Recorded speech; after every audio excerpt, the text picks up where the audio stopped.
tonight. The province says it could take months to clean up a toxic spill sparked by an industrial fire. It is a disaster. I mean, this spill has multiple impacts on wildlife. It's been 10 days since the fire, but a petroleum-based sludge continues to leach into waterways, harming countless wildlife. Plus, the smell, no water, how are you going to stay there? No. Residents of a Bloor West high-rise that was the site of a 5-alarm blaze are given the green light to return. But it's another night of no power and no running water. And we bring you reaction to the city's launch of the Canada-Ontario Housing Benefit Plan, asking how much of a difference it'll make to unhoused asylum seekers here. Good evening. Thanks for joining us. A massive cleanup effort continues tonight in the city's West End. Toxic substances from a chemical fire seeped into the Mimico and Humber Creeks 1.5 weeks ago. The province's Environment Ministry now says crews could be on site through the fall for the cleanup. Tyler Cheese has more on the scale of the spill and its impact. It's been 10 days, but a sheen still clearly visible on Mimico Creek. Cleanup crews hard at work to contain the chemical sludge that's also spread to the Humber Creek. The province's Environment Ministry says that sludge has made its way into Lake Ontario, but crews are doing everything they can to stop the flow and contain it. We're working collaboratively with a variety of partners that includes Toronto Public Health, Environment and Climate Change Canada, local fire authorities. So as you can see behind me, they've brought in a bunch of trucks and machinery to help with the cleanup. But speaking with the Environment Minister earlier tonight, he says that cleanup's going to take some time. Well, we expect to be on site till the end of October. You know, it would be too early yet for me to give you an exact date. But what I do commit is that our spills team, incredible officials, will be on site and will continue to work collaboratively until this is remediated and dealt with. One of the biggest concerns from this spill? The impact on local wildlife. As of today, the Toronto Wildlife Centre has admitted over 100 birds for care. Of course, we're still trying to identify animals out there in the environment that need our help and find them. She says emergencies like this put a strain on the centre's resources. We were already really busy before this happened because we are the only wildlife center in Toronto. So to be able to manage this on top of everything else is definitely very, very taxing for our staff and volunteers and our resources. The Wildlife Center relies on charitable donations and hasn't been able to secure government funding in the past. But the Environment Minister says there are funding programs that can help. We're willing to work with them to ensure that they apply through the next intake. The impact is prompting concerns from those who live in the area. Oh, I was in shock because I know this is a reservoir, like sanctuary for lots of birds, ducks and swans.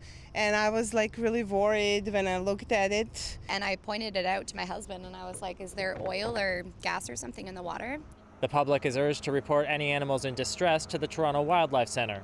Tyler Cheese, CBC News, Toronto. To a high-rise tower in Bloor West, where it could be days before power is actually restored. The building was plunged into darkness yesterday after an electrical fire. And while some residents have found temporary accommodation elsewhere, others remain in their units tonight. Ellie Chiasson has the latest. It sounded and felt like an electrical fire. I heard a boom, and then the shaking on the floor. Sure enough, something in the electrical room ruptured and caught fire. I looked outside the door and I saw just smoke billowing out of the vents. And then I just made a beeline for outside. The smoke alarms were working, but the halls were pitch dark. Those on higher floors, like Françoise Aritus, sheltered in place until fire crews could help them down the stairs. I'm alive. That's the most important for me. So that's the main thing. Which is lucky, considering at its peak, this was a 5-alarm fire. From a fire and life safety perspective, we have no concerns with the building right now. Residents were told they can move back in, but without any power or running water. And the smoke damage? They're skeptical. The smell, no water, how are you going to stay there? No. The smell is really oppressive in the hallways. As far as I know, I think my apartment is fine. They said it was safe, so I just trusted them, but I don't know. We've seen a similar fire in a similar building exactly 5 years ago to the day in St. Jamestown. In that case, some residents never moved back. The people who live at 357 Rushholme worry their building could suffer the same fate. It's got a lot of problems. I don't envy the landlords and how much they would have to put into maintaining this place. How the building complied, how the building performed, any inspection history, that will all form part of the investigation, and is not something I can comment on at this time for the integrity of the investigation. The property management company commented through a spokesperson. We were pleased that there were no injuries reported, and I can tell you, lastly, that management is fully committed to providing every resource available, technological resource that we can, to making the repairs as quickly as possible. You see, that's not what the residents exactly cared to hear about in that moment. They wanted accountability and they wanted transparency, and they made that known. Why isn't there a phone number that we can all contact whenever we need information about the fire? There is. Why isn't there a hotline given? Why isn't any of those things given specifically to the emergency that happened 24 hours ago in this building? And it is your responsibility as a spokesperson, not just to the press, but to the tenants of this building, to offer that publicly. So, as I said, to all of us. so information has been provided today on the portal. I know that You are lying. Like those residents, we too are waiting for answers as to when power and water will be fully restored to this building. But at least for now, many residents will be returning to dark apartments for the second night in a row. Ali Chiasson, CBC News, Toronto. While no one was injured in that fire, fire officials say too many people are dying needlessly in residential fires. So many of the deaths we see could have been prevented with the installation and regular maintenance of smoke alarms and having a home fire escape plan.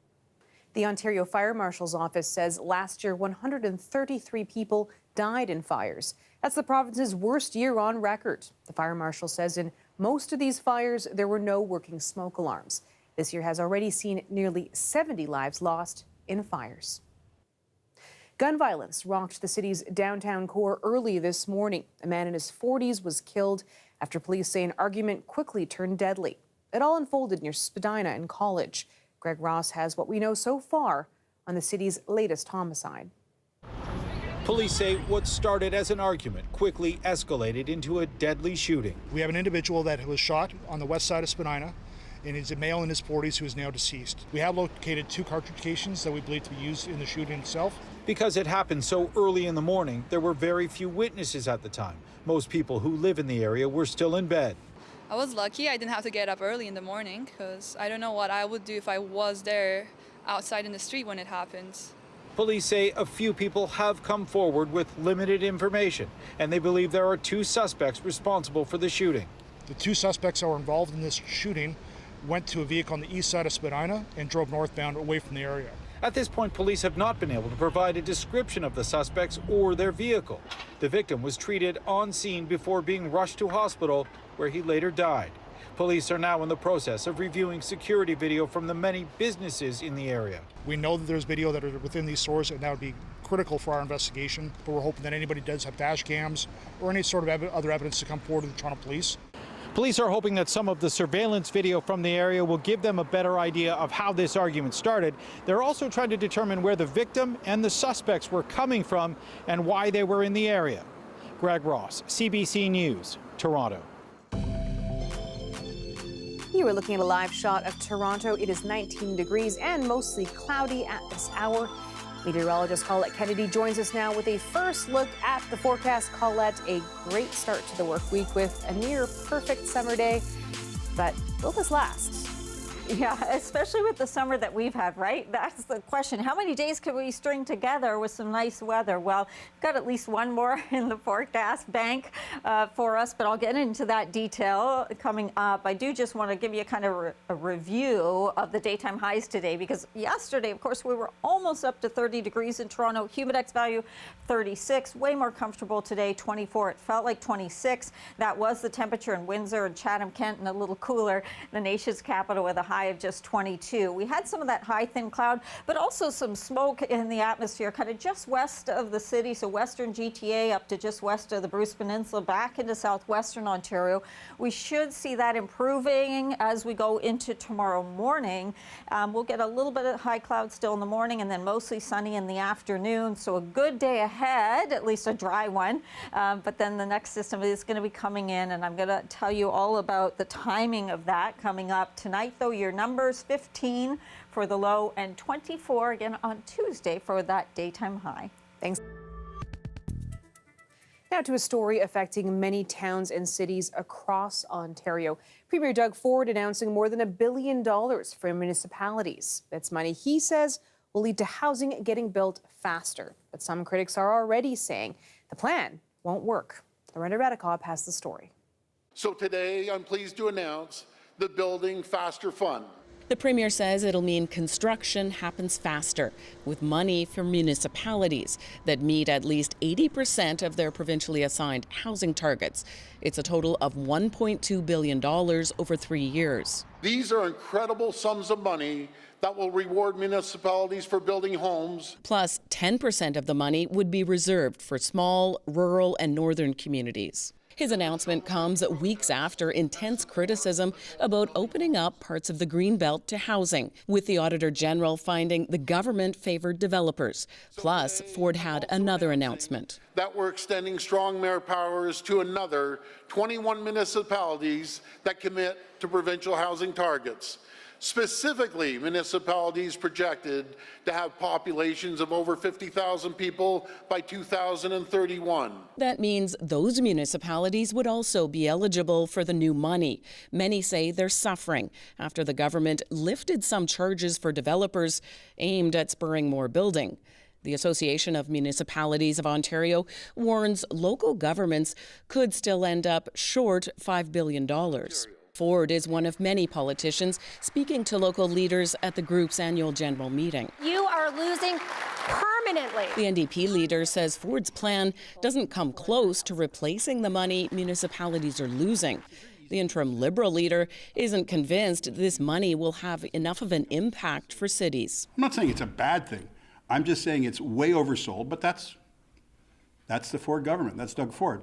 Lots of sizzle, not much steak. Plus, the NDP leader says the municipal leaders she's talked to are frustrated, given the Greenbelt revelations from the Auditor General. I've never seen such distrust and unhappiness between folks at the municipal level and government. All this as everyone agrees more housing is needed. The Premier says his goal is for 110,000 homes started this year. His new Building Faster fund is set to start next year. Lorenda Radikoff, CBC News, London. Sticking on the issue of housing, more people in Toronto can now apply for housing support through the Canada-Ontario Housing Benefit. Mayor Olivia Chow says the expansion of the agreement is going to help thousands of Toronto residents, but she's also calling on other levels of government to step in and help too. It's not a city program. I persuaded the City of Toronto to step up because we're in the middle of a crisis. We are putting $6.7 million of our money on the table to unlock the provincial dollars, their $6.7 million. What we need today is the federal government to step up and do their 2/3. The program helps pay the difference between 30% of a household's income and the average market rent in the area. The additional housing benefits will help about 1,300 people and prioritize asylum seekers and people experiencing homelessness. The issue of housing asylum seekers is one that my next guest knows very well.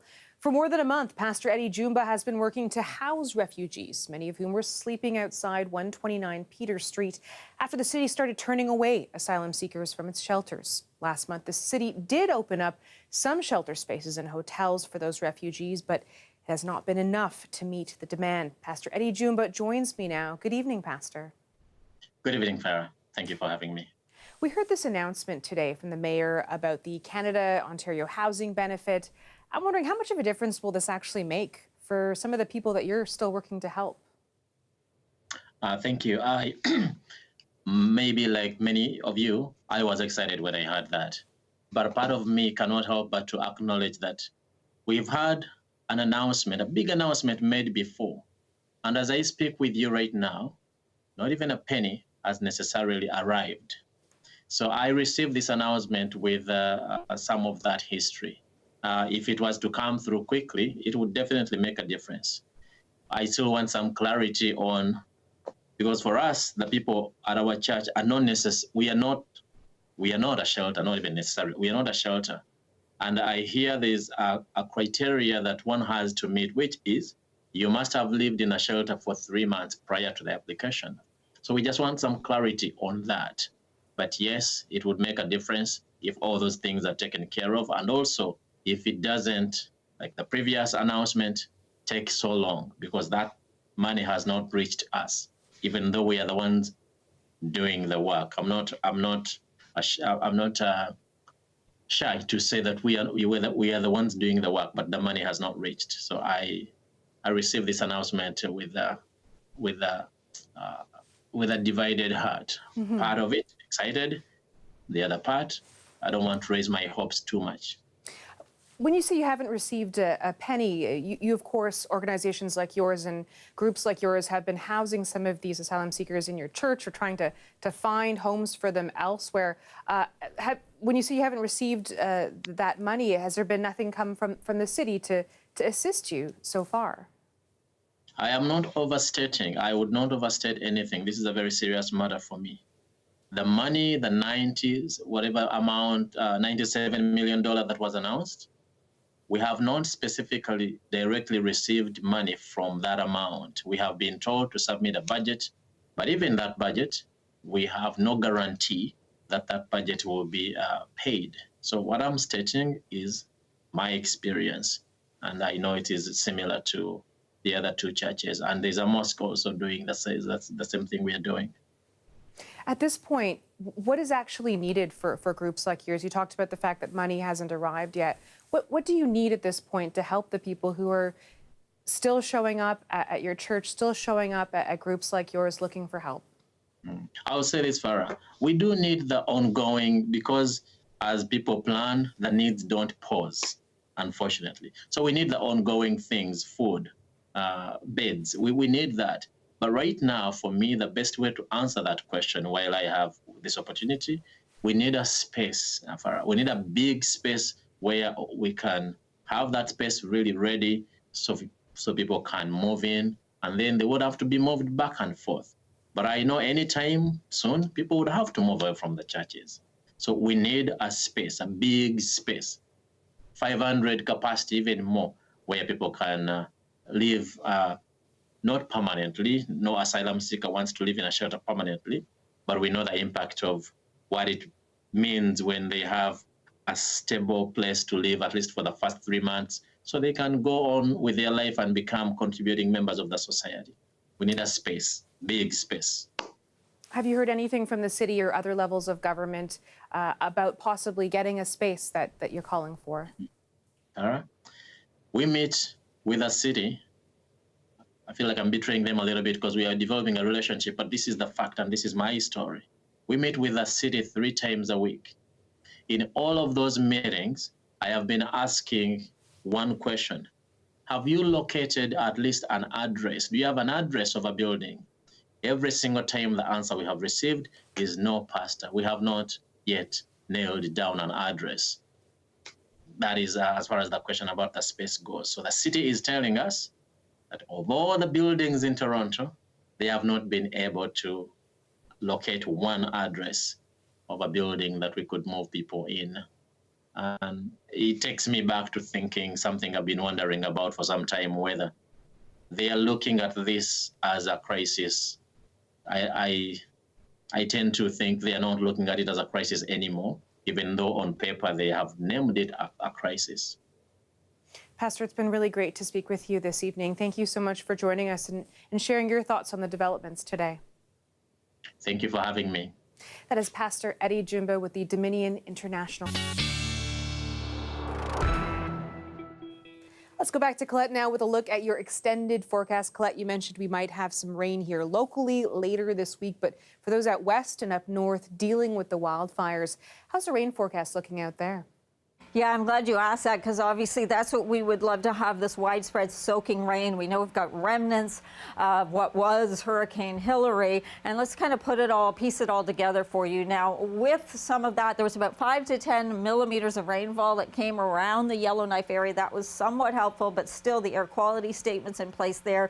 We know that smoke is really taking over into southern BC, should see that being pushed back up north, and some of that smoke can at least keep the temperature down to help the fire firefighters as they're trying to, be fighting these blazes to not have such extreme heat, but really the air quality is such an issue. So looking at the forecast moving forward, the remnants of what was Hurricane Hillary kind of pushing some moisture in there. Whether we'll get enough significant stuff into the Okanagan and where it's needed the most, probably not enough to extinguish things, but enough to provide a bit of help. We don't need with that, though, the lightning strikes, and that often comes along with some of that precipitation.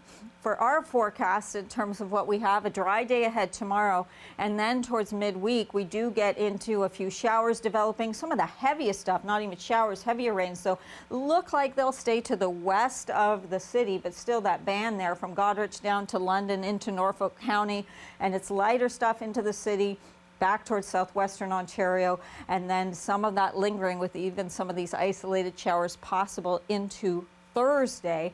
Overnight temperatures, you're going to see that reading down to probably closer to 15, 16, could dip close to 14 for the city. Kitchener, I likely will see you going down to that 13 degrees. Tomorrow, mostly sunny, a high of 24, again, kind of feeling like that 24, not so much humidity like we had on Sunday, but Wednesday, there's that increase in cloudiness, keeping in mind it's heavier rains just west of us. And if we see that shifting just a little bit, that could change the impact it's going to have on the GTA. So we'll keep you up to date on that. Cooler, and then we rebound a bit with the temperatures, but in general, the trend is going to be a little below seasonal, especially as we go towards next weekend, Farah. Thanks so much, Colette. And that is our show for you tonight. Thank you so much for watching. Shannon Barton has your next local newscast tomorrow at 6. I'm Farah Morali. Have a great night, everyone.